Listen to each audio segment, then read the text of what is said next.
आज की इस वीडियो में हम बात करने वाले हैं 2026 की उन 10 गाड़ियों की, जिन्हें अगर आपने बिना सोचे समझे खरीद लिया, तो बाद में सिर्फ एक ही काम बचेगा, सिर पकड़कर पछताना। कहीं माइलेज धोखा दे जाता है, कहीं सर्विस जेब ढीली कर देती है, तो कहीं गाड़ी खुद ही बोल देती है, भाई, मुझसे रोज का काम मत करवा। तो सीट बेल्ट कस लो, क्योंकि आज होने वाली है गाड़ियों की खुली क्लास। और हाँ भाई, नीचे जो लाल वाला सब्सक्राइब बटन दिख रहा है, उसे अभी दबा दो, क्योंकि नंबर 1 वाली गाड़ी सुनकर आप खुद बोलोगे, अच्छा हुआ, पहले पता चल गया। चलो शुरू करते हैं नंबर 10 से। Number 10, Maruti Suzuki Espresso. सच बोलूं तो इस गाड़ी को देखकर ऐसा लगता है जैसे डिजाइन टीम ने मीटिंग में कहा हो, चलो भाई, जो है वही बना दो। डिजाइन इतना सिंपल है कि अगर आपने इसे मॉल की पार्किंग में खड़ा कर दिया, तो वापस आकर खुद ही सोचोगे, यार मेरी गाड़ी थी कौन सी। अब आते हैं असली मुद्दे पर। आज 2026 में इस गाड़ी की कीमत 5 लाख से 7 लाख के बीच पहुंच जाती है। और इतने पैसे देने के बाद अंदर मिलता है हल्का प्लास्टिक, सस्ता सा डैशबोर्ड और ऐसे दरवाजे जिन्हें बंद करते वक्त डर लगता है कि कहीं हाथ में ही ना आ जाएं। इंजन की बात करें तो 1.0 लीटर का पेट्रोल इंजन जो देता है करीब 66 bhp की पावर, मतलब साफ है। 4 लोग बैठ गए, एसी ऑन किया और ओवरटेक का मन बनाया तो गाड़ी खुद सोच में पड़ जाती है कि करना भी है या नहीं। कंपनी माइलेज का दावा करती है 26 किलोमीटर प्रति लीटर तक का, लेकिन भाई, सिर्फ माइलेज से गाड़ी नहीं चलती। अगर स्टीयरिंग पकड़ते वक्त मजबूती का भरोसा न मिले और पावर पर शक बना रहे, तो माइलेज का क्या फायदा। सेफ्टी के मामले में भी ये गाड़ी कोई खास भरोसा नहीं देती। 7 लाख खर्च करके अगर आपको ऐसी कार मिल रही है जो देखने में पुरानी लगे, अंदर से सस्ती लगे और दिल से कनेक्ट ही ना करे, तो भाई इसे शोरूम में ही रहने दो। इसी बजट में टाटा पंच जैसी गाड़ियां कम से कम कार वाली फील तो देती हैं। Number 9, jeep meridian. अब नंबर 9 पर एक ऐसी गाड़ी जो खुद को प्रीमियम समझती है। नाम है जीप मेरिडियन। 35 से 40 लाख की कीमत सुनते ही उम्मीदें भी उतनी ही बड़ी हो जाती हैं। लेकिन जैसे जैसे असलियत सामने आती है, दिल थोड़ा भारी हो जाता है। इतने बड़े बजट के बाद भी इसमें वही 2.0 लीटर डीजल इंजन मिलता है जो आपको जीप कंपस और टाटा हैरियर में भी मिल जाता है। इंजन खराब नहीं है, लेकिन भाई, 40 लाख की गाड़ी में कुछ एक्स्ट्रा दम महसूस होना चाहिए। अब आते हैं इसकी सबसे बड़ी कमजोरी पर, तीसरी पंक्ति की सीट। भाई, वो सीट आराम के लिए नहीं बल्कि धैर्य की परीक्षा लेने के लिए बनी है। वहां बैठने वाला इंसान ना पैर फैला सकता है ना सीधा बैठ सकता है। लंबा सफर भूल ही जाओ। ऊपर से जीप की सर्विस और मेंटेनेंस का खर्च अलग ही लेवल पर है। स्पेयर पार्ट्स इतने महंगे हैं कि बिल देखकर अच्छे अच्छों का बीपी हाई हो जाए। और सबसे दर्दनाक बात, इसकी रीसेल वैल्यू। आज 40 लाख लगाओ और कुछ साल बाद बेचो, तो नुकसान सीधा दिल पर लगता है। इतने बजट में टोयोटा फॉर्च्यूनर जैसी गाड़ी ज्यादा समझदारी वाला ऑप्शन बनती है, जहां भरोसा, इज्जत और रिसेल तीनों मिलते हैं। नंबर 8, सिट्रोएन की बजट कार्स। भाई, कभी कभी लगता है सिट्रोएन वालों को अब भी यही लगता है कि इंडियन कस्टमर 90 के दशक में जी रहा है। 2026 चल रहा है, दुनिया एआई और ईवी की बातें कर रही है, और यहां ओआरवीएम अभी भी हाथ से घुमाना पड़ता है। मतलब कंजूसी की भी कोई लिमिट होती है। 6 लाख से ऊपर कीमत देने के बाद फीचर्स की लिस्ट देखकर मन बैठ जाता है। हाँ, 1.2 लीटर का पेट्रोल इंजन स्मूथ है, सस्पेंशन अच्छा है और खराब सड़कों पर गाड़ी आराम देती है। लेकिन सिर्फ ड्राइव क्वालिटी से गाड़ी नहीं बिकती भाई। पीछे बैठने वालों के लिए पावर विंडो के स्विच दरवाजे पर नहीं, बल्कि आगे हैंड ब्रेक के पास है। मतलब पीछे बैठा आदमी शीशा खोलने के लिए ड्राइवर का मोहताज। अब सबसे बड़ी परेशानी, सर्विस नेटवर्क। अगर आप मेट्रो शहर में नहीं रहते और गाड़ी में कोई दिक्कत आ गई, तो सर्विस सेंटर ढूंढना एक अलग ही एडवेंचर बन जाता है। और रीसेल, शोरूम से बाहर निकलते ही कीमत गिरनी शुरू। इसीलिए भले गाड़ी आरामदायक हो, लेकिन फीचर्स, सर्विस और भविष्य को देखते हुए इसे साइड में ही रहने देना बेहतर है। Number 7, M G Astor base variant. देखने में गाड़ी कमाल की है। प्रीमियम लुक, शानदार इंटीरियर और डैशबोर्ड पर बैठा वो छोटा सा रोबोट जो कभी-कभी जरूरत से ज्यादा बोलता है। लेकिन असली कहानी ड्राइव करते वक्त शुरू होती है। 1.5 litre non turbo petrol engine performance में पूरी तरह फीका पड़ जाता है। एक्सीलरेटर दबाओ तो आवाज आती है, लेकिन स्पीड नहीं बढ़ती। ओवरटेक करना किसी मिशन से कम नहीं लगता। शहर में माइलेज 7 से 8 किलोमीटर प्रति लीटर और जेब पर सीधा हमला।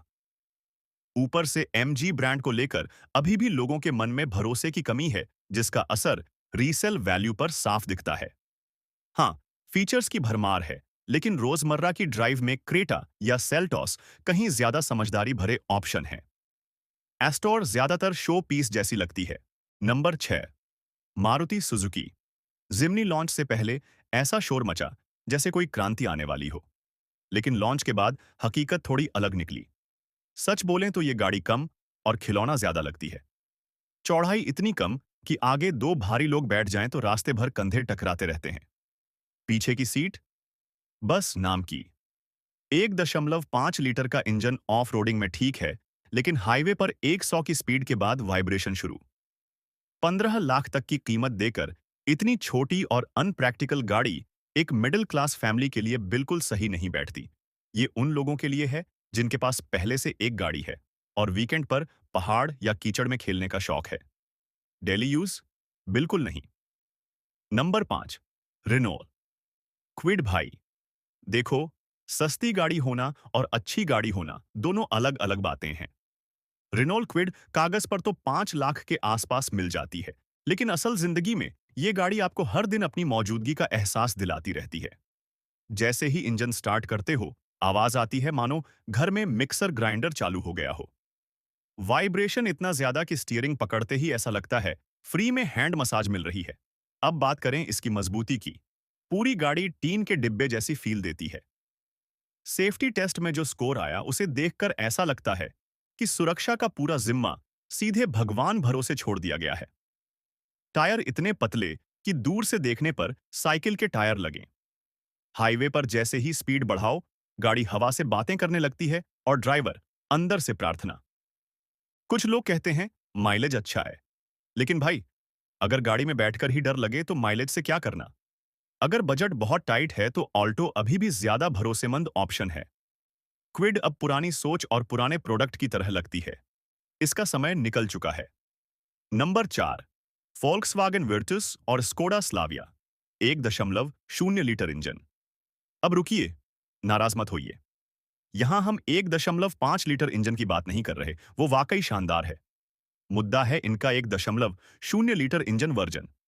भाई, भारत कोई यूरोप नहीं है। यहां गर्मी 45 से 50 डिग्री तक पहुंच जाती है, और ऐसे मौसम में इन गाड़ियों का एसी हाँफने लगता है। चलती गाड़ी में किसी तरह काम चल जाता है, लेकिन ट्रैफिक में फंसे तो ठंडी हवा गायब और गर्म हवा चालू। अब सोचो, 15 से 16 लाख खर्च करने के बाद अगर पसीना रुमाल से पोंछना पड़े तो मजा कहां। कुछ समय बाद केबिन के अंदर से चरमराहट और आवाजें भी आने लगती हैं, जो जर्मन कार से उम्मीद नहीं होती। और अगर कोई पार्ट बदलना पड़ जाए तो सर्विस बिल देखकर सीधा माथा घूम जाता है। सीधी बात, अगर जर्मन कार लेनी है तो बड़ा इंजन लो। 1.0 लीटर वाले वेरिएंट खासकर भारतीय गर्मी में पछतावे का कारण बन सकते हैं। Number 3, Nissan Magnite. अब आते हैं एक ऐसी गाड़ी पर जो पैसे के हिसाब से बहुत कुछ देती है। निसान मैग्नाइट 6 से 7 लाख में एसयूवी वाली फील और अच्छे लुक्स। लेकिन असली टेंशन गाड़ी नहीं, कंपनी का भविष्य है। भारत में निसान की हालत कुछ ऐसी लगती है जैसे कोई मेहमान जूते पहनकर दरवाजे पर खड़ा हो और पता नहीं कब निकल जाए। आज इनके पास ठीक से बिकने वाली बस यही एक गाड़ी बची है। अब सवाल यह है, अगर कल को निसान ने भारत से बोरिया बिस्तर समेट लिया, तो आपकी गाड़ी का क्या? Spare parts, service network, resale value, सब जगह रिस्क। 7 से 8 लाख कोई छोटी रकम नहीं होती कि आंख बंद करके जुआ खेला जाए। अगर सुरक्षित खेलना है तो ब्रेजा या नेक्सॉन जैसे ऑप्शन ज्यादा समझदारी वाले हैं। Number 2, Honda city hybrid. अब बहुत से लोग बोलेंगे, अरे भाई, होंडा सिटी तो भरोसे का नाम है। बिल्कुल सही। नॉर्मल होंडा सिटी आज भी शानदार सेडान है, लेकिन हाइब्रिड वाला वर्जन थोड़ा अजीब सौदा है। कीमत पहुंच जाती है 21 से 22 लाख तक, यानी रेगुलर सिटी से लगभग 5 लाख ज्यादा। कंपनी कहती है 27 किलोमीटर प्रति लीटर का माइलेज, सुनने में तो बढ़िया है, लेकिन अब थोड़ा हिसाब लगाते हैं। जो 5 लाख आपने एक्स्ट्रा दिए, उन्हें सिर्फ पेट्रोल की बचत से वसूलने में कम से कम 8 से 10 साल लगेंगे। और तब तक गाड़ी अपनी आधी उम्र निकाल चुकी होगी। ऊपर से हाइब्रिड बैटरी अगर वारंटी के बाहर खराब हो गई, तो खर्च लाखों में। डिग्गी में बैटरी होने की वजह से बूट स्पेस भी कम। मतलब ज्यादा पैसे, कम जगह और ज्यादा टेंशन। इससे बेहतर है सिंपल रास्ता अपनाओ। नॉर्मल होंडा सिटी लो और बचे पैसे एफडी या पेट्रोल में लगाओ। Number 1, Mahindra Thar, 3 door. और अब पहुंच गए हैं लिस्ट की सबसे विवादित, लेकिन सबसे जरूरी एंट्री पर।